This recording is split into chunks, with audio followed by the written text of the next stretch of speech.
Hola, cordial saludo estudiantes. Como ya vieron, el título del video de hoy es la materia. De eso va a tratar nuestra clase. Lleva varias fases, varias etapas. En este primer video vamos a ver de manera general la temática para después ir adentrándonos un poco más en más detalle en lo que tiene que ver con todo lo que es la constitución, función y propiedades de la materia. Listo.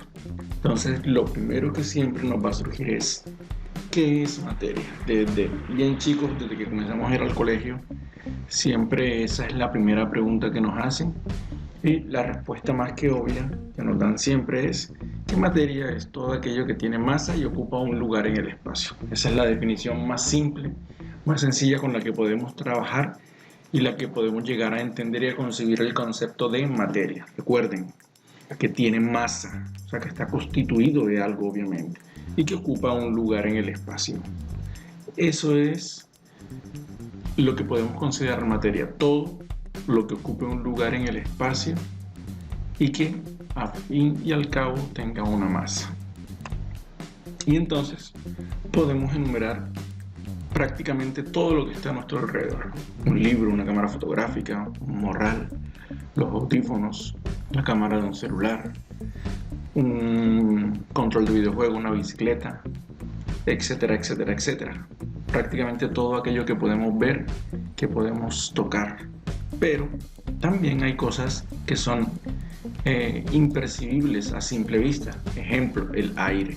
Y el aire también es materia. ¿Por qué? Porque el aire ocupa un lugar en el espacio y tiene masa. Por muy pequeña que sea, tiene masa. Y entonces podríamos llegar a eso que prácticamente todo lo que nos rodea es materia. Listo. Entonces esa es la definición con la que siempre se trabaja y con la que nosotros vamos a trabajar de ahora en adelante. Que tenga masa y que ocupe un lugar en el espacio. Ese que ocupe un lugar en el espacio es que tenga un volumen. No importa qué pequeña o qué grande sea la magnitud de estas dos cantidades, siempre que esté presente estaremos en presencia de materia. Y entonces podríamos, como vimos esa gran cantidad de ejemplos en la lámina anterior, clasificar la materia de acuerdo a diferentes características. Podríamos clasificarla de acuerdo al color, al sabor, a la sensación, etcétera, a la cantidad de materia, a la cantidad de masa, a la cantidad de volumen. Listo, pero hay unas clasificaciones estándar que son las que se utilizan a nivel de estudio y que son ampliamente conocidas por todos. Y entonces la primera clasificación es según la naturaleza de esa materia. Lo podríamos clasificar en dos, en sustancias puras o en mezclas. Listo, sustancias puras nos están hablando de la calidad de esa materia, podríamos decirlo así, la simpleza de esa materia. Mientras que las mezclas nos están hablando de que posiblemente vamos a encontrar entrelazadas diferentes tipos de materias. Las sustancias puras podemos clasificarlas en dos, en lo que son los elementos químicos. Creo que todo el mundo está familiarizado con lo que son los elementos químicos. Son aquellas sustancias que aparecen en la tabla periódica. A día de hoy, en la tabla periódica hay 118 elementos químicos a los cuales se les ha probado su existencia. Entonces, los elementos químicos son aquellas sustancias, obviamente son puras, que ya no pueden ser divididas en ningún otro constituyente sin que pierdan sus propiedades.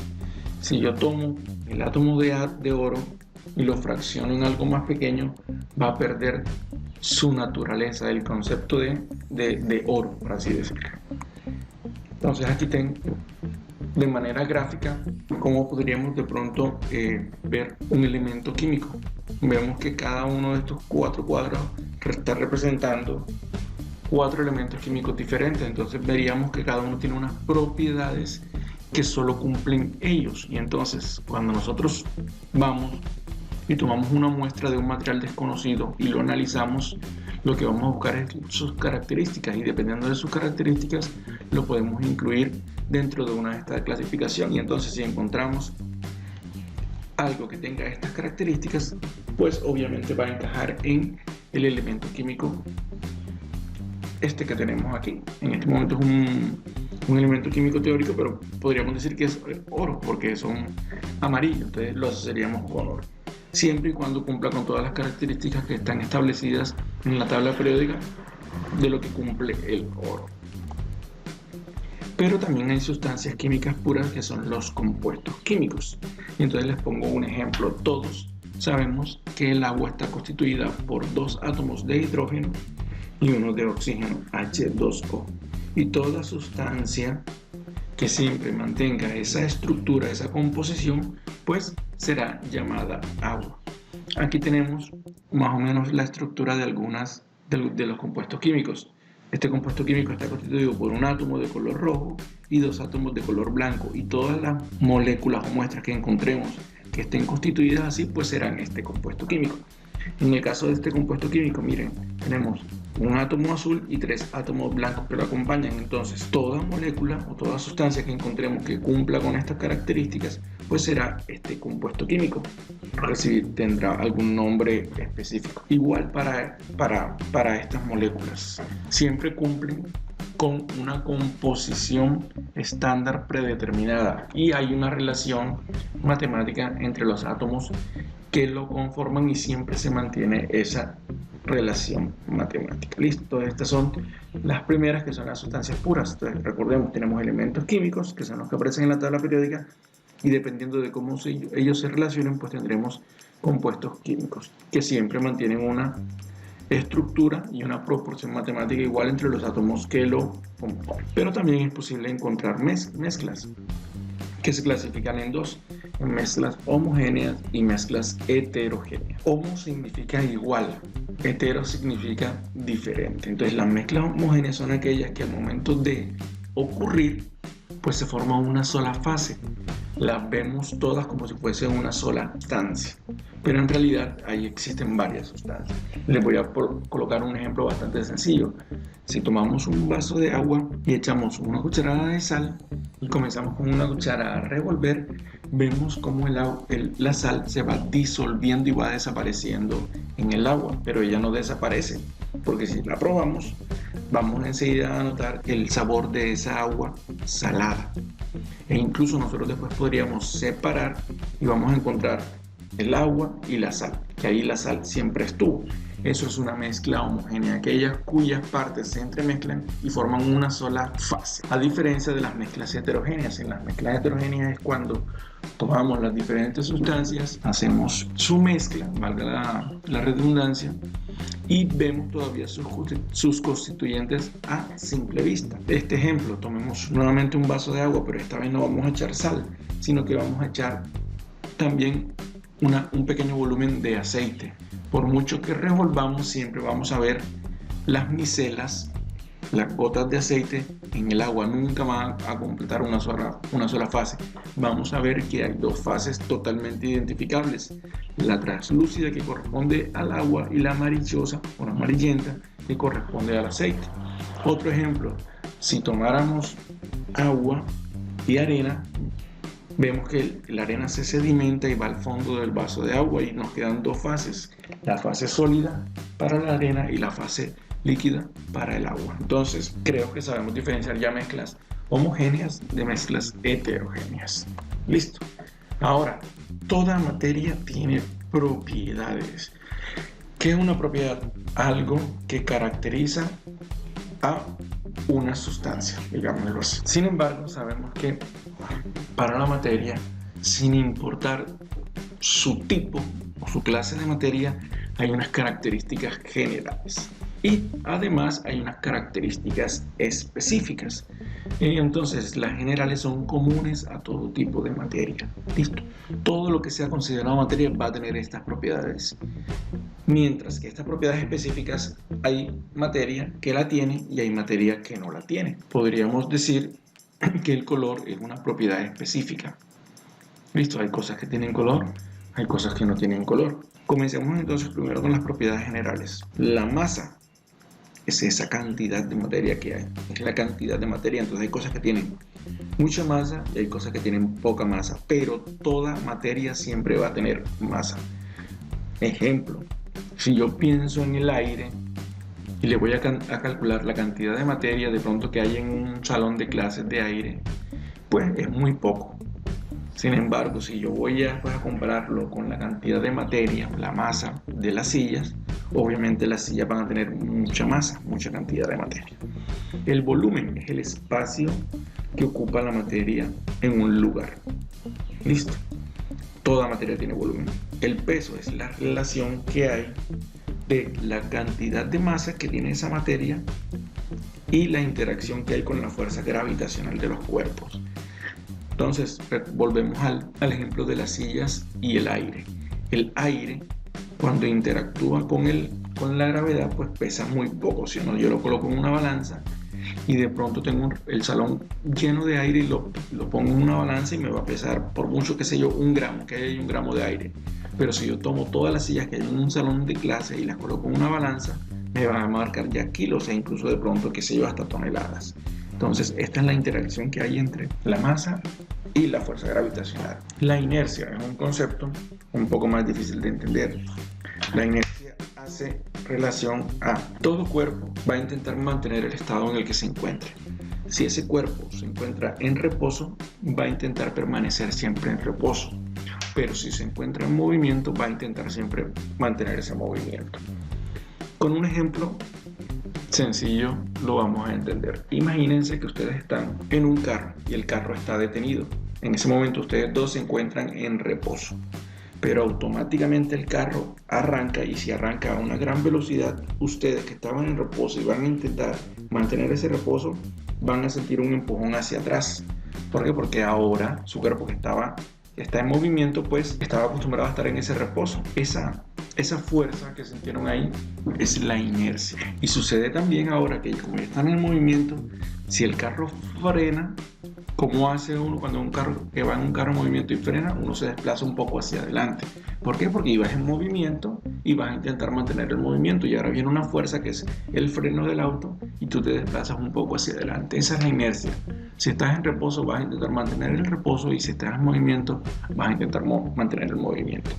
La porosidad es la presencia de espacios, podríamos decirlo, vacíos en toda clase de materia. Por muy sólida que nosotros la veamos, siempre hay espacios o poros, pequeñas aberturas en esa materia.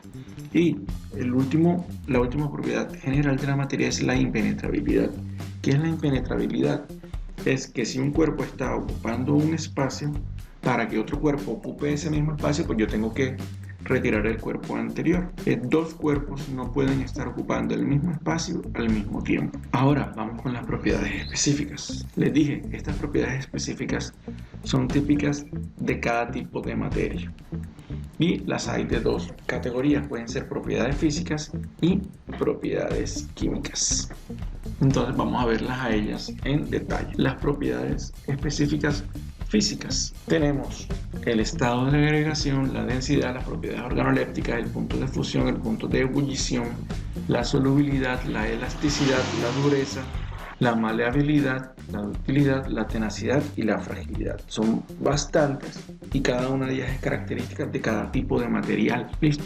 ¿Qué es el estado de agregación? El estado de agregación es aquello que conocemos como estado físico de la materia. Es la forma en cómo están reunidas las moléculas de esa materia. Y entonces es muy común que a uno le digan que hay 3 tipos de estados: el líquido, el sólido y el gaseoso. Pero en realidad hay un par de estados más de la materia. ¿Qué sucede? Que esos 3 estados a los que estamos acostumbrados son los estados típicos que podemos encontrar en nuestro planeta Tierra. Y entonces por eso siempre nos circunscribimos solo a mencionarlos a ellos 3. Los otros 2 estados se encuentran de manera muy común en el resto del universo. El estado plasma y el estado supercondensado son estados que se encuentran de manera muy común fuera de lo que es el planeta Tierra. Y entonces la materia puede ser sólida, gaseosa, líquida, puede ser supercondensado, puede ser plasma. Listo. La densidad es la relación que hay entre la masa y el volumen que ocupa un cuerpo. Vamos a poner un ejemplo.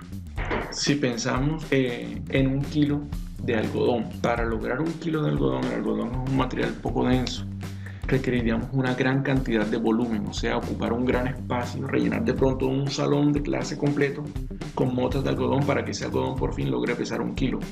Pero si yo quiero de pronto pesar solamente un kilo de madera, fácilmente lo voy a lograr con un bloque bastante pequeño. Y esa es la densidad, es la relación que hay entre la masa y el volumen de los cuerpos. Propiedades organolépticas son aquellas que se perciben a través de los órganos de los sentidos, y el olfato, el tacto, el gusto, la vista y el oído. A nosotros siempre nos mencionan que hay esos 5 sentidos, pero en realidad hay más. Ojalá hagan una pequeña consulta en internet y se podrán sorprender de la cantidad de sentidos que podríamos llegar a tener. El punto de fusión y el punto de ebullición son aquellas temperaturas a las que una sustancia, en el caso del punto de fusión, pasa del estado sólido al estado líquido, y en el caso del punto de ebullición es del estado líquido al estado gaseoso. Listo, y esto también, como se los dije, son propios de una temperatura propia de cada una de las sustancias. La solubilidad es la tendencia que tienen las sustancias a diluirse en otra a cierta temperatura. Pensemos un ejemplo. Cuando yo voy a preparar una de estas bebidas que vienen deshidratadas en sobre, tipo jugotán, frutiño, etcétera, something, si yo tomo el sobre y lo abro y lo echo en una jarra de agua fría, me va a costar mucho más trabajo diluir ese polvo en esa jarra de agua fría, mientras que si lo hago en agua del clima, se va a diluir de manera más sencillo. Eso es solubilidad. En el agua fría, esa sustancia que es el something tiene menos tendencia a disolverse que en el agua caliente. Si yo tomo un agua caliente, todavía se va a disolver mucho más rápido. La elasticidad es la facilidad con la que yo puedo estirar un material. Entonces hay materiales que se estiran de manera muy fácil y hay materiales que obviamente no se pueden ni siquiera estirar. La dureza es o hace referencia a la capacidad que tienen algunas sustancias para rayar otras sustancias. Entonces hay sustancias que se pueden rayar por cualquier otra sustancia y hay sustancias a las que no la raya nadie sino esa misma sustancia. Les pongo un ejemplo: el diamante es la sustancia más dura que hay. Cuando yo quiero cortar cualquier otro material, recurro al diamante, mientras que el talco es la sustancia menos dura que hay. Para rayar el talco se puede usar cualquier otro material y él va a ser susceptible de ser rayado. Maleabilidad es la propiedad o la facilidad que tengan las sustancias para conformarse en láminas y mantener aún sus propiedades y sus características. Pensemos lo siguiente: la mayoría de los metales, si yo los fundo y después los echo en un molde, los puedo convertir en hojas. Una hoja es una lámina. Pensemos en las tejas que se utilizan para los tejados de zinc. Eso es una lámina, ¿sí, no? Y sin embargo ofrece resistencia y conserva todas las propiedades. Pero si yo quisiera convertir el agua en lámina, es prácticamente imposible. El agua es una sustancia que no es maleable. La ductilidad es una propiedad muy parecida a la maleabilidad, pero en este caso no voy a convertirlo en láminas sino en hilos o filamentos. Y entonces volvemos a los metales. Los metales son unas sustancias tanto muy dúctiles como muy maleables. En el caso de la ductilidad yo los puedo convertir en hilos. Pensemos en todo lo que son los cables eléctricos. Los cables eléctricos por fuera están forrados por un material aislante, pero dentro, que es el que está cumpliendo la función, son fibras, son hilos metálicos. Uno de los materiales más dúctiles o que mejor serviría para esto, para convertirse en hilos, por ejemplo, el oro.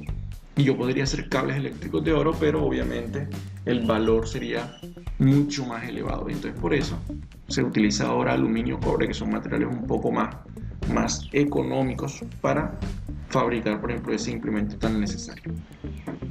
La tenacidad y la fragilidad son características físicas o propiedades físicas de la materia, por así decirlo, contrarias. La tenacidad es la resistencia que ofrecen los materiales a partirse cuando se les aplica una fuerza a ellos, mientras que la fragilidad pues es esa tendencia que tienen los cuerpos a partirse cuando yo aplico una fuerza en ellos. Entonces pensemos en lo siguiente: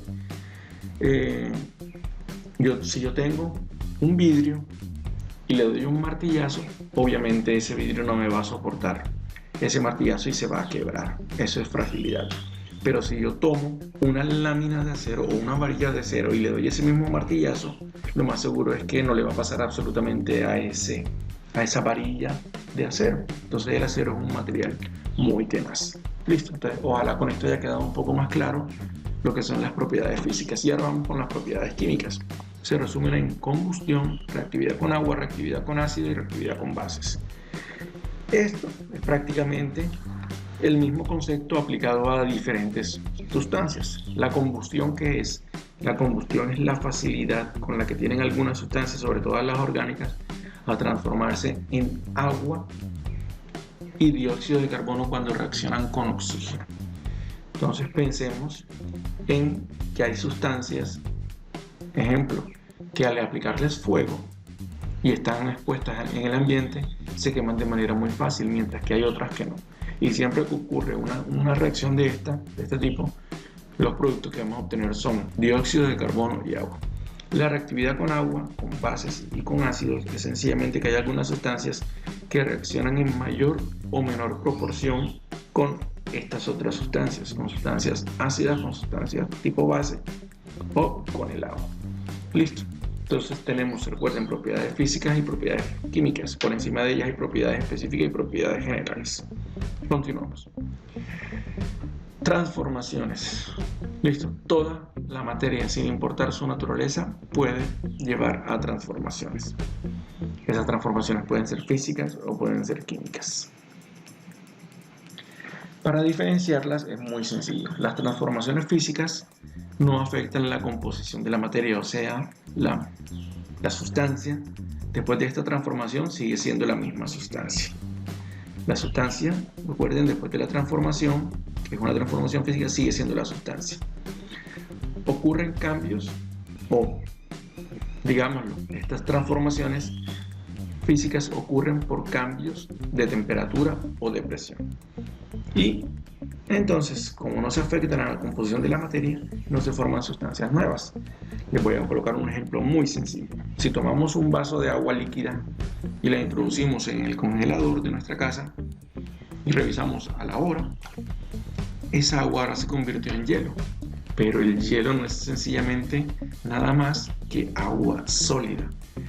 Sigue siendo la misma materia y ocurrió por un cambio de temperatura. De temperatura ambiente pasó a temperatura de 0 grados centígrados y no se formó ninguna sustancia nueva. Listo. El agua ahora lo único que ocurrió fue que se cambió en su estado físico. Mientras que en el caso de las transformaciones químicas, sí hay formación de nuevas sustancias y cambia la composición de la materia original. Listo, entonces es muy sencillo saber qué ocurre en transformaciones físicas, saber cuáles son, y las transformaciones químicas y saber cuáles son. Ya casi para terminar, entonces recuerden que estos tres estados son los comunes en el planeta Tierra: el estado sólido, el estado líquido, el estado gaseoso, pero también podemos encontrar el estado plasma y el estado condensado, el supercondensado. Listo, este estado plasma, el ejemplo típico que nos dan es el fuego, la llama del fuego. Que en el estado sólido vemos que las moléculas o los átomos, lo que compone esa materia, están muy unidas. No hay prácticamente posibilidad de desplazamiento de ellas, mientras que en el caso del estado líquido sí hay posibilidad de desplazamiento, muy poca, pero la hay. Piensen en el mar. Si el mar fuese sólido, nosotros no podríamos disfrutar de las playas, ¿cierto? Porque las moléculas estarían tan juntas que no habría posibilidad de movimiento. Cuando nosotros entramos en el mar, lo que sucede es que hay un pequeño desplazamiento y nosotros comenzamos a ocupar el espacio que ocupaban esas moléculas de agua.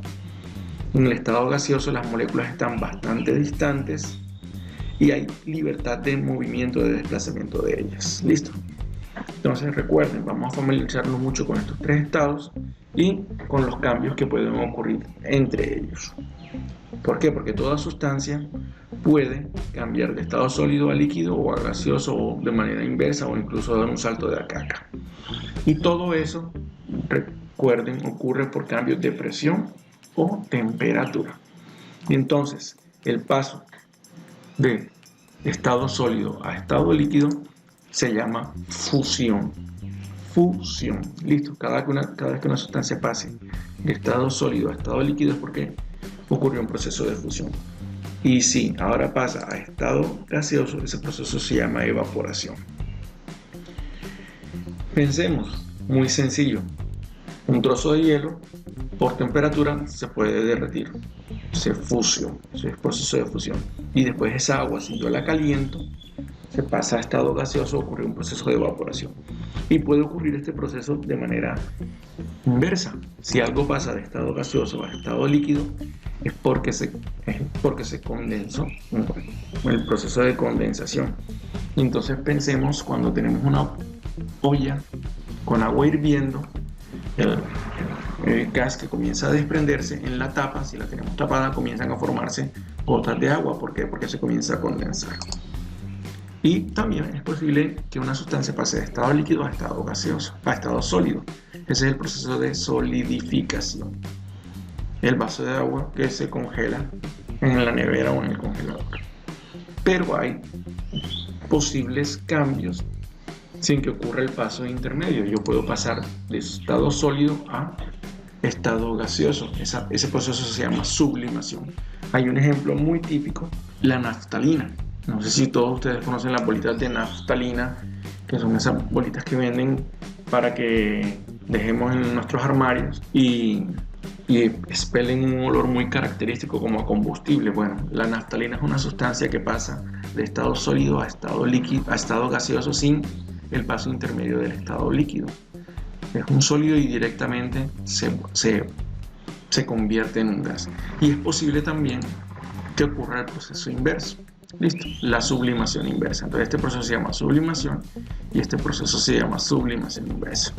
Listo, chicos, entonces con esto terminamos la primera parte, que es la parte introductoria de lo que es la materia, su clasificación y sus propiedades, para comenzar a meternos de lleno en todo lo que es la parte ahora sí de constitución de la materia, la parte atómica, es la parte que estudia de lleno ya la ciencia química.